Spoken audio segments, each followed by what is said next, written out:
Cara, então vamos pro terceiro álbum. Você falou que o segundo álbum foi o Povo Brasileiro. Eu lembro muito dessa época, cara.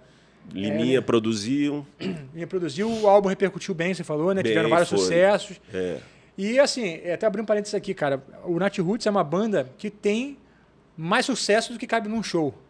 Isso. Né? Que poucas bandas conquistam isso, ou tem poucos artistas, né, cara? Tem pelo menos aí uns 20 e poucos sucessos, não tem não? Tem. Talvez não todos são radiofônicos, mas de shows, né? De agradar os fãs. Então, assim, não dá para agradar todos, que sempre acaba o show, sempre tem aquele fã que fala, pô, vocês não tocaram tal música, não tocaram. Só o primeiro álbum ali, cara, quando eu falei que o primeiro álbum inteiro tocou pra caramba, não é um exagero, assim, né, cara? Basicamente, mais de 50% daquele álbum ali é sucesso do Nat Roots, né, cara? E tem uma música ali, interessante só citar ela, o Mano Velho, que é o típico 251, né, com sétima maior e tal. E eu não estava tendo muita ideia, né, na hora do solo e tal. Começa com uma gaita, né, não sei se você lembra, uma gaitinha. Não lembro. E aí no final modula pro solo, ela tá em sol, aí sobe um tom pro lá. E eu tava sem muita ideia para ela. Aí a gente tava lá no estúdio e convidei o Tom Capone. Tom Capone era guitarrista também, e ele que fez o solo dessa música. Entendi. E aí acabou que isso virou uma tradição de sempre ter convidados fazendo solos, né? Porque eu acho isso legal, que quebra um pouco também a coisa da ser sempre só a minha pegada, só, né, a minha.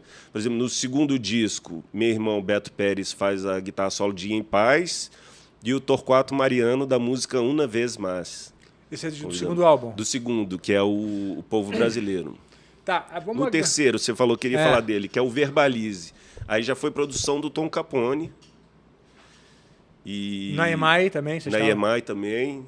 E foi o último da época que eu para quem não sabe, eu saí da banda, né, em 2002, depois voltei no final de 2012. Fiquei quase 10 anos fora, contribuindo aqui e ali com a banda, mas sem ser um membro fixo. E como que estava o cenário nessa época do terceiro álbum aí, cara? Já estavam as coisas, eu falo assim, desandando, porque você pegou o momento de transição. Isso. De, cara, você falou, cara, a banda... Eu vivi esse sonho também de tentar, né? Você deu certo. Isso eu pulei fora no momento que eu percebi que pirataria pra caramba, física, MP3 rolando, gravadoras passando perrengue, as bandas já 2001, perdendo protagonismo, isso, né? Exatamente. Foi em 2001, a indústria estava meio complicada na época. Mas em termos de show, vocês estavam fazendo muito show. Ainda fazia bastante show, mas a gente também teve algumas mudanças de empresário que atrapalhou um pouco, né? Tipo, teve o primeiro empresário, aí não deu certo, aí mudou, foi para um escritório, era o escritório que também cuidava dos Raimundos na época, mas a gente era sempre a segunda banda, porque a primeira banda era eles, então tinha algumas crises, assim, no sentido... Burocrático, E aí você imagina também que éramos 6, né, da formação original. Aí você tem os 6 mais o empresário. Então você vai fazer uma reunião para tomar uma decisão. Aí imagina, casamento de 2 pessoas já é difícil, de 6, né?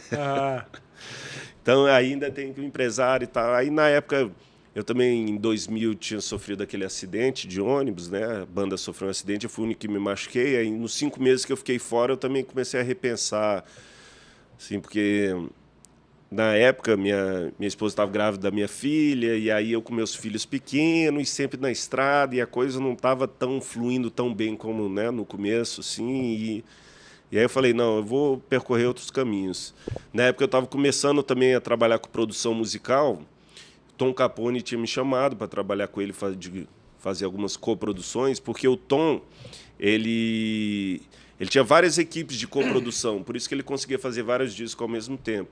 Né, que eles estavam fazendo a produção de vários discos, mas tinha o Cassim fazia uma coprodução aqui, aí fulano do outra coprodução, e o Cassim até foi coprodutor desse disco do Verbalize. E aí no disco seguinte, que foi o disco 4, eu já não era guitarrista da banda, que entrou foi o Tom Gebara, mas eu fui chamado para ser o coprodutor desse disco. Com o Capone. Então, com o Capone. Foi o Tom também e eu fui o coprodutor do disco 4. Tá, e cara, você disse que as reuniões às vezes tinham dificuldades, você também já estava ficando cansado da estrada, repensou. Isso. Qual era a dificuldade que você encontrava ali, cara, com 20 e poucos anos, talvez 27, 28 já? Já 30 anos ali, já tinha já no terceiro álbum? Já, né? Quase, né? 2002 que eu fiz 30, 2001 que eu saí, 29, Eu queria falar isso, cara, porque tem aquele sonho da banda que você topa tudo, velho.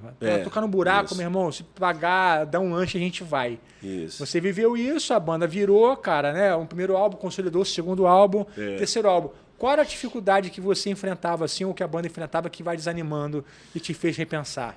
Cara, várias. Você mesmo citou a coisa da gravadora, né? Porque, por exemplo, quando a gente entrou, o primeiro disco, beleza, o segundo, aí no terceiro eles já não estavam tão interessados, já era difícil conseguir arrancar as coisas para ele de divulgação, a própria indústria em crise. Então a gravadora já não tinha... Porque você vê, no segundo disco, que foi O Povo Brasileiro, a gente ficou morando 3 meses no Rio, num hotel, aí tudo pago. Então a gente ainda pegou esse... Momento áureo. Áureo, que as gravadoras ainda tinham, né, bala na agulha pra caramba, já... Começou a já não ter, já, né? Então, a perspectiva até comercial da banda já não era tão... Continuava fazendo show, mas aí, como eu te falei, o escritório que a gente já não era a prioridade. Então tinha várias coisas nebulosas, assim. O futuro não era aquele futuro, promissor, né? Então... Entendi. Isso te bateu mais do que no Alexandre, por exemplo? Você acha? Isso te afetou mais... Porque você saiu, né? Estou te perguntando. Assim, eu já tinha uma...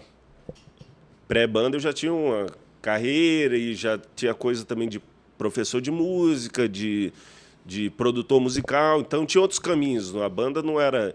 Por exemplo, sempre em paralelo à banda, eu sempre tive o meu trabalho que eu estava te mostrando, né? O meu trabalho solo, instrumental. Sim. Então, já na época do primeiro disco, eu estava finalizando um primeiro disco solo meu. Então, aí quando eu tive o acidente... Eu também compus as músicas do meu segundo disco solo nesses 5 meses que eu fiquei de reclusão, então tava animado de seguir um outro caminho, assim. E mas eu saí, a gente falou de portas abertas, né? E continuei contribuindo com a banda, por exemplo, quando o Gebara não podia, depois quando entrou a Mônica, quando um deles não podia fazer show, eu ia fazer o sub. É como eu fui para o banco de reserva, né? Sim. Mas estava sempre pronto para entrar em campo quando se precisasse. Você não houve um rompimento, né? Não. É porque eu perguntei... É muito legal esse negócio de banda, né, cara? Pelo menos para quem tem mais de 40 anos, porque todo mundo que tocou acima de 40 anos quis ter uma banda, né? Tentou isso... eu perguntei até pro Renato Rocha, do Detonautas, né? Eu falei, pô, e quais as dificuldades? Ele falou assim, meu irmão, a gente já saiu na pancada, bicho. Negócio brabo. Vocês nunca chegaram nessas vias de fato. Não. Foi uma banda mais pacífica. O reggae tem essa fama de ser mais... Até porque tem a galera ali, o Luiz mesmo é faixa preta de jiu-jitsu. Bruno também. Ia ser feio, a briga ali não ia dar certo. Obrigado por ter assistido a esse corte do Starling Cast. Você pode assistir o episódio completo aqui na descrição do vídeo. E aproveita se você é guitarrista para fazer parte da maior escola virtual do Brasil, exclusiva para guitarristas, tocando ali no QR Code ou então na descrição do vídeo. Te aguardo lá.